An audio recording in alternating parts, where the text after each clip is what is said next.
সিম card নেওয়া বা এক ব্যক্তির নামে একাধিক সিম কার্ড ইস্যু নিয়ন্ত্রণে রাখতে ফোন নাম্বারের সঙ্গে আধার নাম্বার যুক্ত করা বাধ্যতামূলক করেছে কেন্দ্র।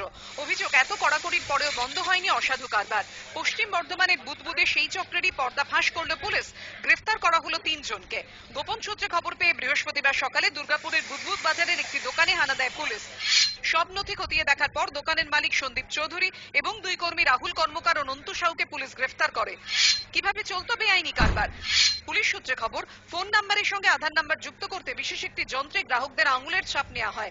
অভিযোগ, বুদবুদের ওই দোকানে গ্রাহকদের দুবার করে আঙুলের ছাপ নেওয়া হতো। প্রথমবার আঙুলের ছাপ দেওয়ার পর গ্রাহককে বলা হতো কাজ হয়নি, তাই দ্বিতীয়বার আঙুলের ছাপ দিতেন গ্রাহক। আঙুলের দ্বিতীয় ছাপ ও আধার কার্ডের নম্বর ব্যবহার করে ওই গ্রাহকের নামে অ্যাক্টিভ হয়ে যেত অন্য একটি সিম কার্ড। সেই সিম কার্ড বিক্রি করে দেওয়া হতো অন্য লোককে। এই ঘটনায় প্রতারণা সহ একাধিক ধারায় মামলা রুজু করা হয়েছে ধৃতদের বিরুদ্ধে। কোন গ্রাহকের আসল নথি ব্যবহার করে তুলে নেওয়া সিম কার্ড কাদের বিক্রি করা হতো এবং গোটা ঘটনার নেপথ্যে বড় কোনো চক্রের যোগ রয়েছে কিনা তা খতিয়ে দেখছে পুলিশ। মনোজ বন্দ্যোপাধ্যায়ের রিপোর্ট, এবিপি আনন্দ, পশ্চিম বর্ধমান।